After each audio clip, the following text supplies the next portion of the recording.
Hi there, welcome back to my second tutorial on how to program your LEGO Mindstorms using the NXT programming software.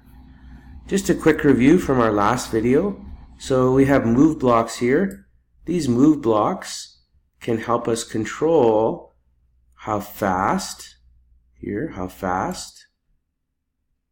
as well as how far down here based on seconds or rotations. One rotation would be 360 degrees turn of the wheel, or maybe unlimited, which is only used if we have weight blocks in front of it. We can also, so let's just have the robot move forward one rotation. Remember, we can also make it turn with this little slider, or we could add a block and make it turn by just choosing either the right or left wheel. So let's look at that again. Let's look at what happens. So right now, we use the virtual brick. So we'll learn about this. As long as the virtual brick is running in the background, we can download to our virtual robot in the virtual world. So right now I've got the REMBot. So the right motor is in port B and the left motor is in port C. So if we think about that, the left motor is in port C. So if the left motor is spinning on the left side, it's going to make a right turn. If the right motor, which is in port B, is turning, it's going to make a left turn. So let's see what that looks like. So right now it's going to move forward for one rotation, and then it should have just port B wheel spinning. So on the REMBot, port B is on the right, which means that should be a left turn. I don't know how much. So one rotation, let's see what that looks like. So let's download this.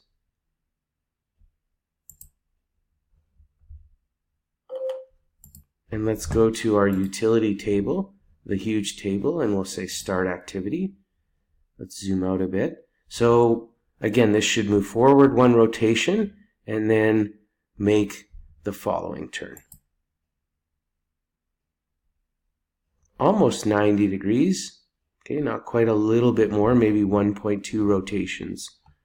So if we replay that, forward, and then that wheel. So watch, if I change B and I just have C move,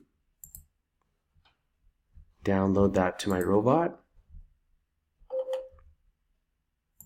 open up, hit reset, forward, and then it's going to make the other turn. Almost 90, not quite.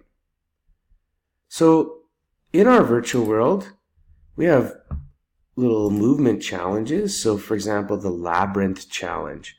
So let's start this activity.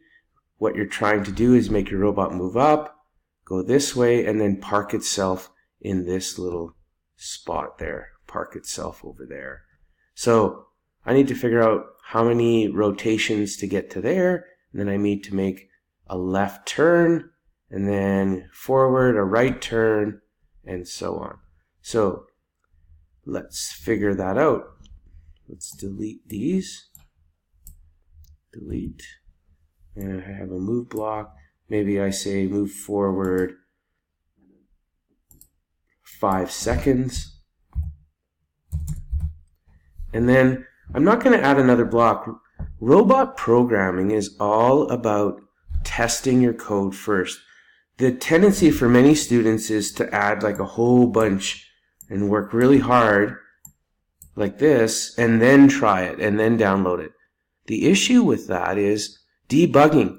You don't know where it went wrong. So when you do robot programming, you always want to do one step at a time. So let's download this and go to the virtual world, and let's hit play and see how far it goes. 5 seconds. Does that get me far enough? Too far. So I went too far. So let's dial it back. Maybe 3.5 seconds. And let's download. Whoops. Hit play. That's pretty good. And now I want to make a left turn. So remember, a left turn means, according to this robot, the right motor or port B should spin and not port C. So let's add a move block. Let's add a move block and only port B. And let's say 1.2 rotations might be a perfect 90 degrees. And let's download that. Movement, labyrinth, go.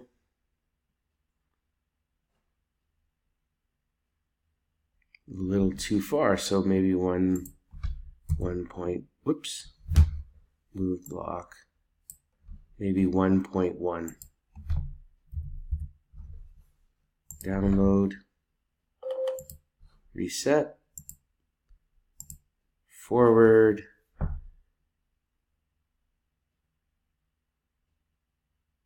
oh, what did I do here? I forgot to check B. So download, reset,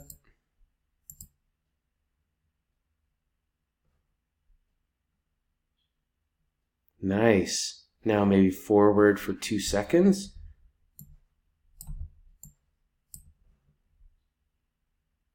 Let's use rotations. Download. Reset.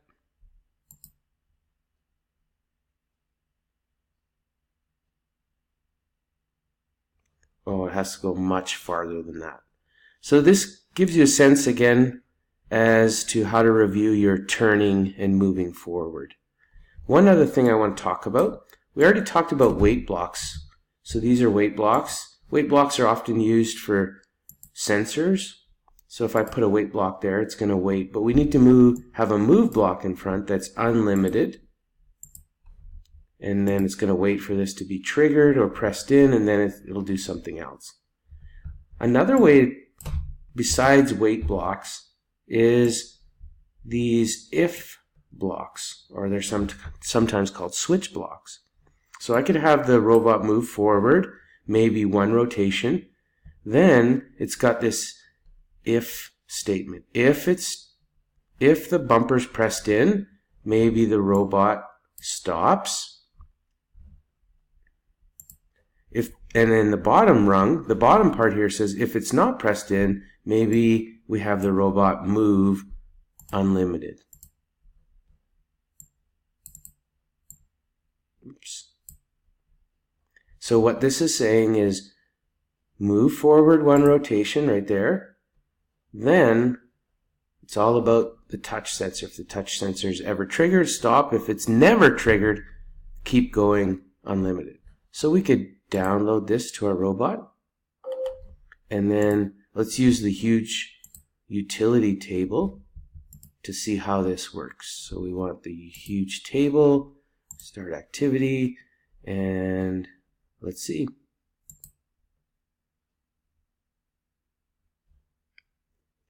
Nope, nothing happened, so we have to go back to the drawing board. So we need to debug. We need to figure out what's going wrong here with our if statement. But that gives you a sense. We'll play with the physical robot also in this. So have a great day.